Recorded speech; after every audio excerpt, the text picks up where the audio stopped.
Profe, yo la verdad que no recuerdo haberla visto esta. Bien. Con Yamila seguramente han estado hablando de las distintas corrientes de aprendizaje, de desarrollo, han hablado de Piaget, de Vygotsky seguramente. Pero bueno, vamos a ver, esto es una teoría que surgió en la segunda mitad del siglo pasado, casi con la bioética, así que es algo bastante actual. Para contextualizar un poco la teoría de la ética del cuidado, les voy a leer esta fábula de Higinio. Esta fábula la recoge la mitología y la ha ido transmitiendo de generación en generación y habla un poco de la creación del ser humano. Se las voy a leer. Dice, cierto día, Cuidado tomó un pedazo de barro y lo moldeó con la forma del ser humano. Apareció Júpiter y a pedido de Cuidado le insufló el espíritu. Cuidado quiso darle un nombre, pero Júpiter se lo prohibió, pues quería ponerle nombre él mismo. Comenzaron a discutir y en esas apareció la Tierra, alegando que el barro era parte de su cuerpo, por lo tanto tenía derecho a escoger el nombre. La discusión se complicó, entonces todos aceptaron llamar a Saturno, el dios ancestral, para que dirimiera el asunto. Saturno decidió la siguiente sentencia. Tú, Júpiter, que le diste el espíritu, recibirás su espíritu cuando esta criatura muera. Tú, Tierra, que le has dado el cuerpo, recibirás su cuerpo cuando esta criatura muera. Y tú, Cuidado, que moldeaste la criatura, la acompañarás durante toda su vida. Y como no ha habido acuerdo sobre el nombre, decido yo. Se llamará hombre, que viene de humus, que significa tierra fértil. Y acá dejo de compartir un segundito para ver si de alguna manera estuvieron atentos. ¿Quién fue el primero? O sea, ¿quién es el que apareció primero en este cuento? Júpiter, Saturno, la Tierra, Cuidado.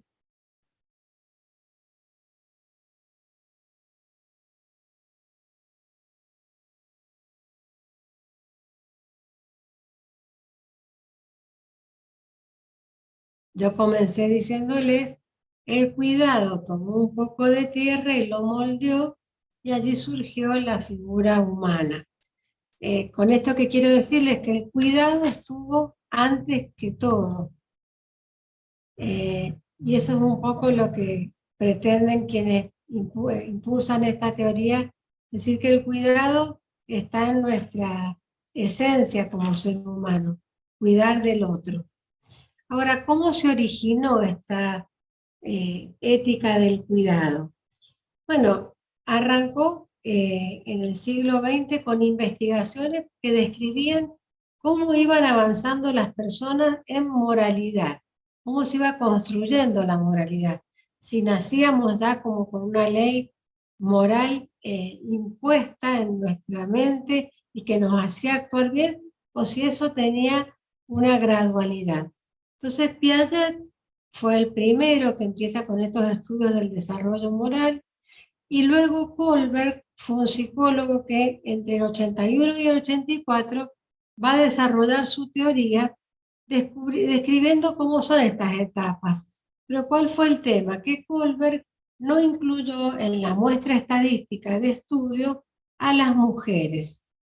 Dijo que el desarrollo moral tenía 6 etapas, tenía un proceso, y donde lo principal para que uno actúe moralmente era el principio de la justicia.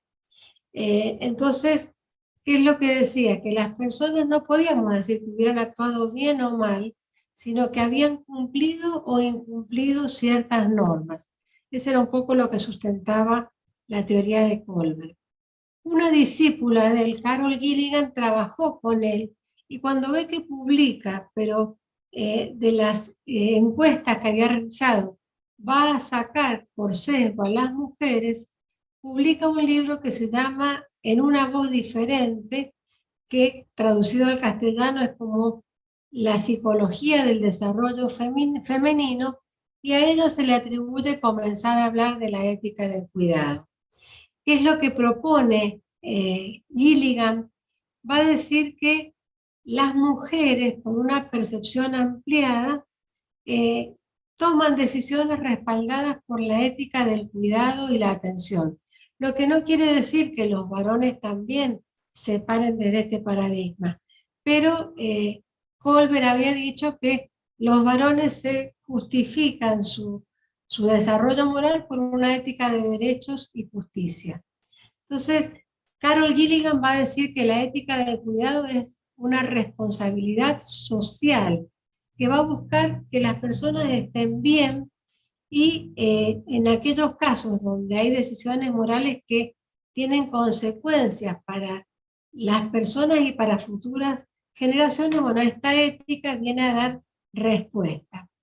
Hay otra pensadora que yo se las he puesto en la bibliografía del aula virtual, Alejandra Alvarado García, que va a decir que la ética del cuidado se traduce operativamente en una acción en forma de ayuda, que todos tenemos el deber de ayudar a los otros, de tal manera que no hacerlo directamente caemos en una omisión. Entonces, así surge un poco la respuesta que debemos dar a la necesidad del otro. Y entonces, fíjense, si quisiéramos resumir un poco en qué consiste la ética del cuidado, es en mirar los aspectos más humanos de los problemas. Y entonces, el hecho de cuidar al otro se constituye en un acto moral, como vimos en la clase pasada. La ética de la justicia sería cumplir o no cumplir principios o normas morales según la lógica. Y entonces acá para entender a la ética del cuidado tendríamos que seguir una serie de pasos. Una forma de actuar desde la ética del cuidado es cultivar actitudes de relación, habilidades de comunicación y de resolución de problemas, considerando la singularidad y particularidad de cada caso y cada persona, que es también lo que hace la bioética. O sea, la bioética no generaliza, sino que cada situación representa un dilema único, y poniendo en relieve la autenticidad de la persona sin olvidarnos de lo universal y del objetivo. Entonces, la ética del cuidado va a ser la disciplina que se ocupa de las acciones responsables y de las relaciones morales entre las personas motivadas por un pedido, y que el fin último que tienen es lograr el cuidado de sus semejantes o el suyo propio. Y entonces hay distintas fases para implementar la ética del cuidado. Y yo creo que con la carrera que ustedes han elegido, estas fases se están ya de alguna manera cerrando, porque ya están a punto de salir al terreno. Preocuparse por otros, cuidar a otros, dar cuidado y recibir cuidado. Fíjense que también cierra el círculo esto. En esto de preocuparse por otros, volviendo al primero, se desprende la atención, que es la capacidad de darse cuenta y ser empático de que el otro me necesita. Con respecto a cuidar a otros, de ahí se desprende la competencia, que es lo que ustedes han estado trabajando a lo largo de estos 4 años. Evita la indiferencia de hacer una tarea sin involucrarnos en forma automática. Con respecto al dar cuidado, implica la responsabilidad. Cuidar respetando la cultura del otro, sin ser invasivos y sin caer en un compasivismo, sino que tener un cuidado respetuoso.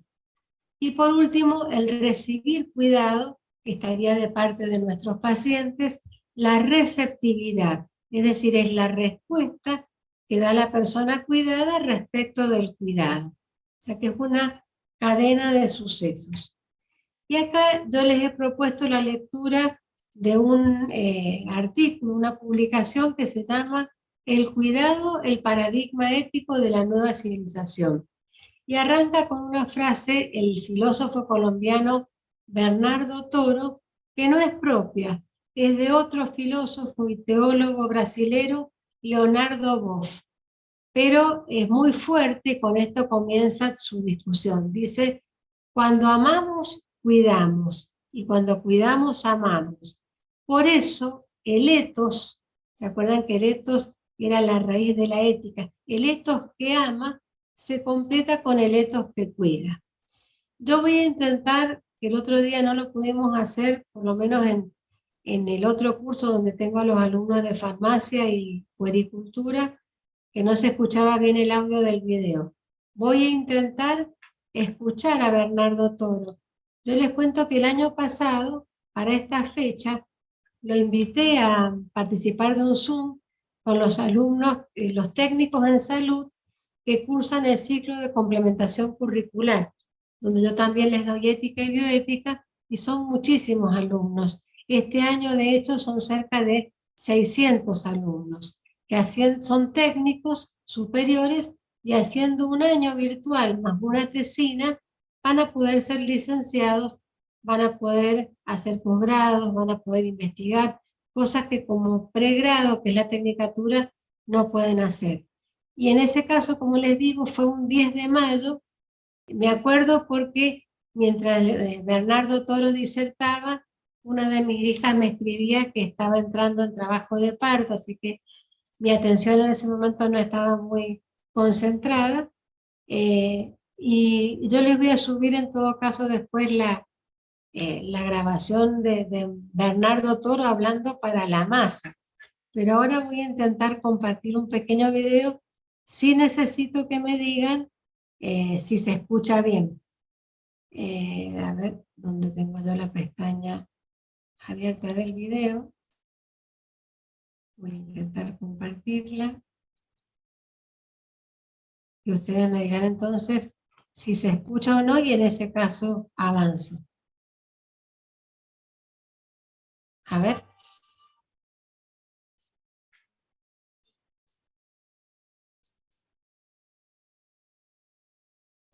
¿Están escuchando, chicos? No, profe, no se escucha. No, profe. No, no se escucha. Ustedes saben que el año pasado no había ningún inconveniente cada vez que compartía yo un video con el audio, pero el otro día me dijeron las chicas de farmacia que no, que lo estaban viendo, pero no lo podían escuchar. Intento una vez más en todo caso, pero por favor avísenme para suspender y les pongo el link directamente en el aula y sigo con la clase. Cuando esté compartiendo voy a silenciarme yo a ver si así se escucha mejor.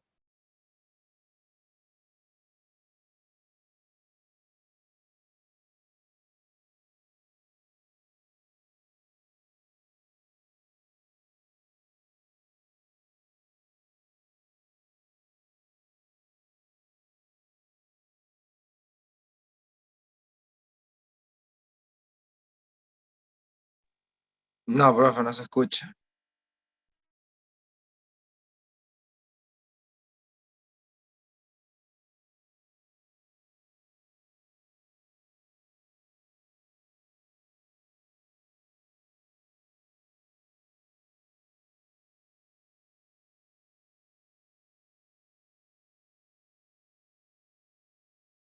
Profe, no se está escuchando. Creo que es Bien, porque usted, ahí, cuando silencia el micrófono, ¿quiere probar dejar el micrófono abierto y ahí poner el video? Porque estaba muteada usted recién. sí, yo me muteaba para que no hubiera duplicación de micrófono, pero probemos así y me dicen si, a ver, ahí vuelvo y me dicen si se escucha, si no, no insistimos.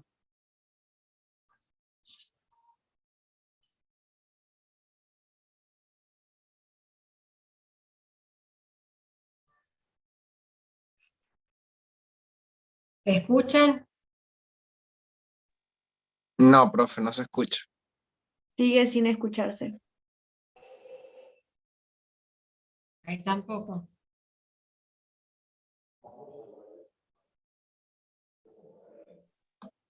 No, profe. Es como que se escucha muy, pero muy bajito. Yo Bueno, escucho apenas, pero ni se entiende. no se preocupen, voy a averiguar qué pasa por el hecho de que, como les digo, el año pasado son charlas cortitas, no se me ocurriría traer a la clase algo muy largo, pero no tuvimos nunca problemas, así que no sé qué es lo que puede haber tocado ya en mi computadora que esté pasando este año, pero no se preocupen que lo voy a tratar de resolver para la próxima. Pero sí les dejo acá en el PowerPoint para tener el link, o en todo caso lo subo enseguida al aula virtual, porque vale la pena escucharlo, o si no, escuchar en directo cuando él estuvo en la universidad el año pasado. Este es Bernardo Toro, él fue rector de la Universidad Javeriana en Bogotá, y un poco resume de su charla en estas dos preguntas. Dice: durante siglos nos ha guiado el paradigma del éxito, el poder y la acumulación. Si seguimos así, estamos destinados a desaparecer como especie. Entonces, ¿qué podemos hacer? ¿Cómo prevenimos daños futuros y reparamos los daños pasados? Entonces acá va a empezar a desarrollar la ética del cuidado. Sumado a esto, les cuento que un filósofo francés, Edgar Morin, escribió un artículo de una sola carilla, lo pueden encontrar en internet, Estamos en un Titanic, se llama. Y en la introducción de ese artículo va a decir, dice, fue en cambio la idea del desarrollo sostenible la que introdujo la idea del porvenir del planeta, del porvenir de los seres humanos y también la idea de la salvaguardia vital de los humanos, que es una consideración ética. Y obviamente el título nos da cuenta de que él de alguna manera preocupa a la humanidad con este artículo de que no terminemos como le ocurrió al Titanic, o sea, que no naufraguemos y que no se pierda la mayoría de los que estamos subidos en ese barco. No hace mucho tiempo atrás, hace 5 años y medio, la revista Bioscience publica un artículo, en realidad lo hace porque se cumplían 20 años de la primera llamada de alerta mundial que le hacían los científicos a la humanidad. No le hicieron caso en 1997, entonces 20 años después sacan este artículo que se puede resumir en estos gráficos que ven acá. Estos gráficos que ven acá, por ejemplo, dice que la destrucción de la capa de ozono, el primer gráfico es de alguna manera positivo porque fue subiendo durante años en el siglo XX y afortunadamente se está cerrando. O sea que hasta ahí estaríamos bien. El segundo ya es drástico, dice la disminución en millones de metros cúbicos por persona de los recursos de agua dulce. Y fíjense cómo van bajando a pasos agigantados. Con respecto a la pesca que fue en aumento, ahora está empezando a decaer, o sea, como materia prima de la alimentación de un montón de países. Las zonas muertas, es decir, las zonas deforestadas, van en aumento. Las superficies forestadas van en disminución. La abundancia de especies vertebradas va en disminución, también es un sustrato de la alimentación. Las emisiones de dióxido de carbono van en aumento. La temperatura va en aumento. Y la población de humanos aumenta más que la población de rumiantes, que quiere decir que ellos son justamente nuestra fuente de alimentación, la parte proteica, y estamos creciendo en proporciones diferentes. Entonces, ante esto se establece lo que se conoce como la huella ecológica mundial, que se mide como diciendo cuántos planetas Tierra se necesitan por año para la supervivencia. Si ustedes miran el gráfico, para el año cerca del 2010, un poquito antes, necesitábamos consumir el equivalente a 1,5 planetas para abastecer las necesidades anuales de la población humana. Entonces habían dos escenarios posibles para el 2050, que ya no falta tanto, o que no aprendamos nada y en ese caso necesitemos casi 3 planetas Tierra para sobrevivir, o que hayamos aprendido lo que nos dicen los científicos y para el 2050 nos baste y nos sobre con consumir un planeta Tierra por año. Entonces, para eso se diseñó la calculadora de huella ecológica. Yo los invito a ustedes, acá está el sitio web, hay muchas calculadoras de huella ecológica, pero pueden buscar esta del Ministerio de Ambiente del Ecuador, pero ponen ustedes calculadora de huella ecológica y como les digo hay varias, y se van a impresionar con la cantidad de planetas Tierra que ustedes, que cada uno de nosotros necesita por año para sobrevivir. Uno que creería que está adoptando hábitos saludables de cuidado del planeta y demás, se va a dar cuenta que desde el celular con que nos comunicamos, el reloj que algunos puedan tener o no, hoy en día ustedes casi los jóvenes no utilizan el reloj pulsera, la cartera de cuero con que guardamos las cosas las mujeres, bueno, todo eso impacta en la huella ecológica anual. Otra calculadora a la que quiero que accedan es la calculadora de la huella de esclavitud. Y ustedes podrán decirme, profesora, la esclavitud desapareció por la asamblea del año 1813 en el Virreinato del Río de la Plata, en nuestro país. Sin embargo, prueben hacer este cálculo de cuántos esclavos trabajan para ti y realmente se van a sorprender también cuánta gente, cuánto trabajo esclavo hay detrás desde la computadora con que yo estoy dando la clase, hasta muchos bienes de consumo que ustedes también no se imaginan que están generando justamente esclavitud en el siglo XXI. Bueno, en el 2018 sale un artículo de la Organización Mundial de la Salud donde va a decir que hay 7 millones de muertes por año por personas que se exponen a respirar aire contaminado. Y otro artículo va a decir que 9 de cada 10 personas en todo el mundo respiran aire contaminado. Por otro lado, nos sorprendió en la pandemia saber que por el aislamiento bajó muchísimo la contaminación en grandes ciudades. Entonces, poco esto es, si estamos hablando del cuidado, como un cuidado también del planeta, hasta qué punto impactamos justamente en esa contaminación del aire. Con respecto al índice de desarrollo humano, el índice de desarrollo humano es un valor que se calcula a partir de 3 índices distintos. El índice de esperanza de vida, que lo hablamos en la clase de eutanasia, la expectativa de vida es cada vez mayor para la especie humana.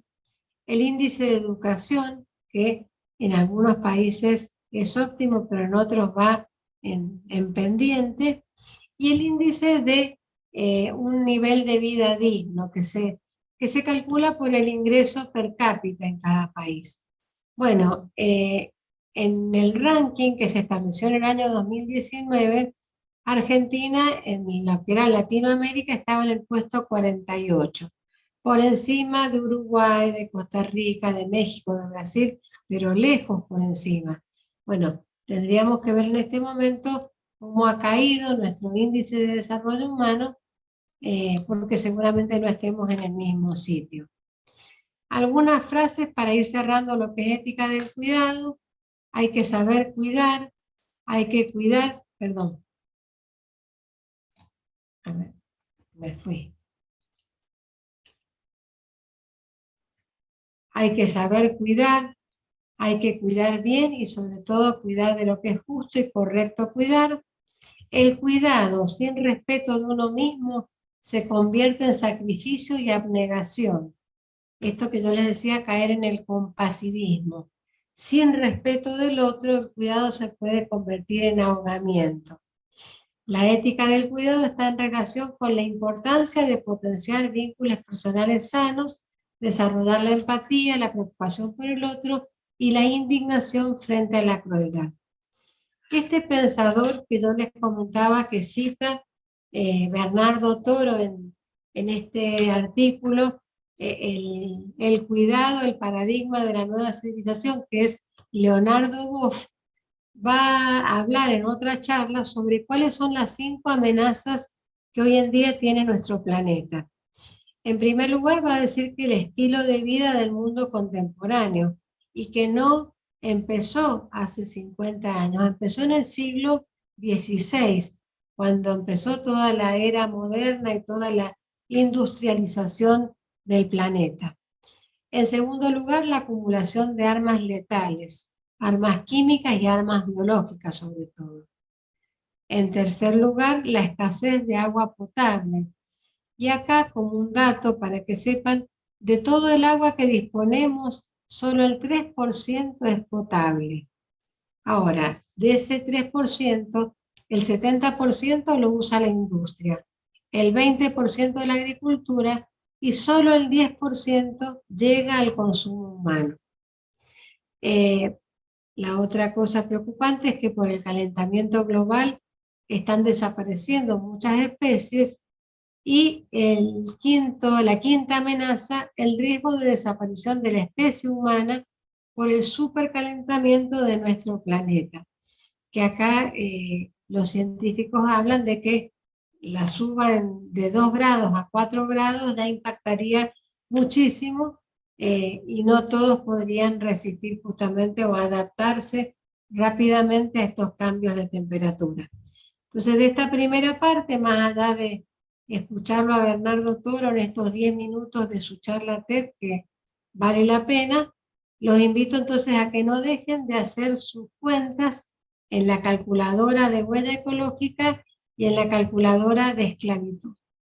Entonces vamos a la segunda parte de la clase, que es la ética profesional, y que es la ética que los va a atravesar en su ejercicio profesional como futuros licenciados en terapia ocupacional. La ética profesional es bajar a terreno a la ética, por lo tanto es una rama de la ética aplicada. Algunos le llaman a la ética profesional también deontología. Ustedes pueden haber escuchado hablar del consejo deontológico. Tal profesional fue sancionado por el consejo deontológico de los médicos, de los bioquímicos, de los psicólogos y, ¿por qué no?, el consejo deontológico de terapia ocupacional. Esa ética profesional va a reunir las normas que van a ustedes tener que cuidar de cumplir para desarrollar su actividad laboral. ¿Y cómo se materializan esas normas? Bueno, a partir de la ley del ejercicio profesional, yo les he puesto en el aula virtual, no sé si la conocían, la ley nacional y la ley de Mendoza, la ley provincial, y el código de ética. Y les he pedido una tarea, esta vez van a tener que escribir un poquito comparando los 3 documentos. No sé si en alguna materia tomaron contacto con esta normativa. ¿Han visto algo de ley de ejercicio?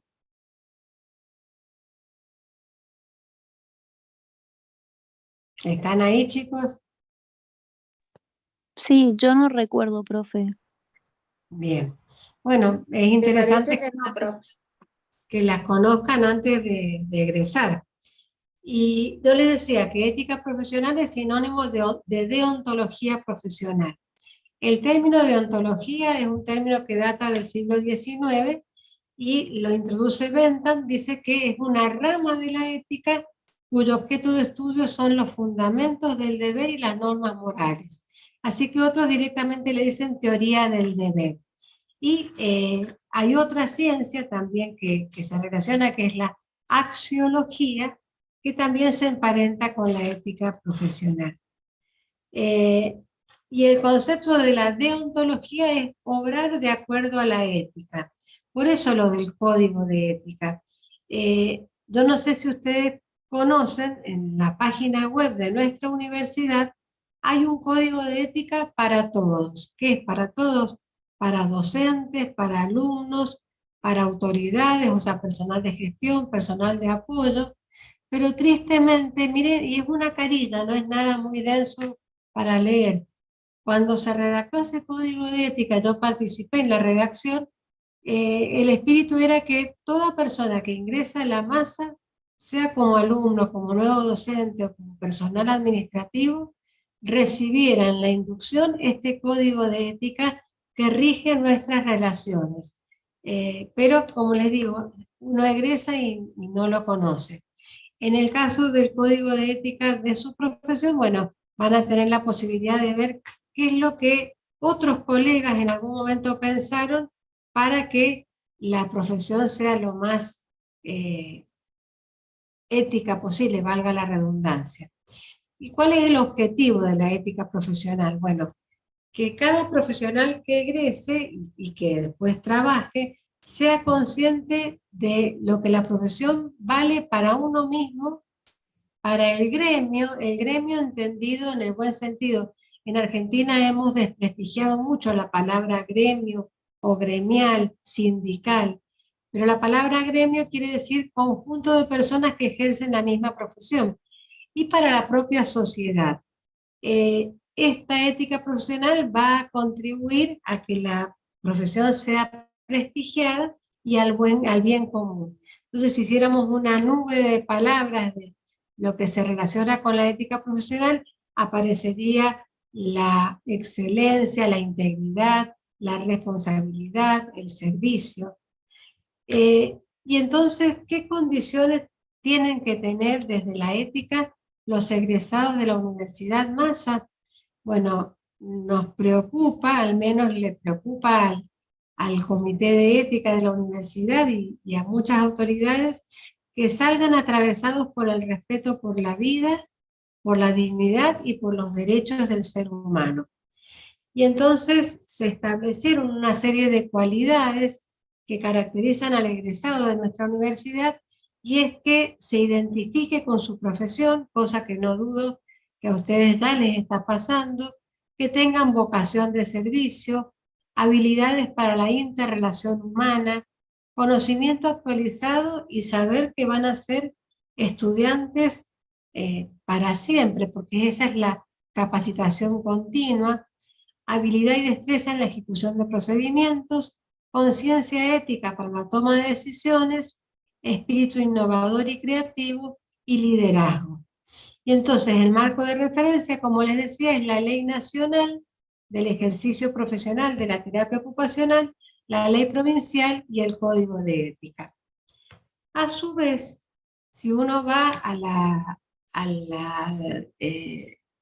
Casa de Gobierno, al ala este, en el ala este hay una repartición del Ministerio de Salud, que es el Departamento Deontológico y de Certificación de Especialización. O sea que ahí ustedes van a ir, supongamos que hagan un posgrado y que se especialicen. Honestamente no he profundizado en la especialización de la carrera de ustedes en particular, pero se me ocurre pensar que se especialicen en geriatría, en discapacidad, en minoridad. Bueno, van a tener que llevar su diploma a este departamento deontológico y de especialización para que les otorguen la especialidad. Lo mismo hacen los médicos una vez terminada la residencia o un posgrado, los farmacéuticos, los psicólogos, etc. Ese departamento entonces se ocupa de certificar especialidades, pero también de la ética profesional. O sea que ahí se reciben, por ejemplo, las denuncias que podríamos hacer nosotros hacia algún colega que transgreda esas leyes que dijimos normativas o el código de ética. Por ejemplo, con un ejemplo burdo lo voy a hacer, uno podría llevar al Consejo Deontológico, se los voy a decir con el caso puntual de mi profesión, de la profesión farmacéutica, yo podría llevar una denuncia de que alguien está haciendo publicidad incorrecta de medicamentos que sí o sí tienen que ser prescriptos y dispensados bajo receta. Entonces podría haber una farmacia que diga, si quiere un antibiótico, venga aquí que no le vamos a pedir la receta. Bueno, eso es susceptible de ser denunciado. ¿A dónde va la denuncia? al departamento deontológico. En el caso de ustedes, bueno, también podría ser publicidad engañosa, alguien que prometiera resultados que la evidencia científica no demuestra, etcétera, etcétera. Así que bueno, dejo de compartir y los escucho si hay alguna duda en lo que hace a ética del cuidado o a ética profesional. Y también les cuento después un poquito qué es lo que se espera que hagan ustedes esta semana en la plataforma. ¿Alguna pregunta, alguna duda? Profe, yo no tengo dudas, pero sí para después lo que hay que hacer en la semana, la escuchamos. Bueno, en la semana van a tener un foro, como venimos teniendo casi todas las semanas, pero el foro es interesante, porque el foro, esta vez, en vez de intercambiar nosotros opiniones o volcar opiniones, yo les pido que de la bibliografía que les doy de ética del cuidado, que son 3 o 4 artículos, elijan una frase que les impacte, la pongan en el foro citando el autor, pero lo que no pueden hacer es repetir la misma frase. Entonces van a tener que leer, los que participen a lo mejor tardíamente, qué escribieron antes sus compañeros, porque sí o sí tienen que elegir una frase diferente, cuidando siempre de respetar el autor. Eso sería respecto a ética del cuidado.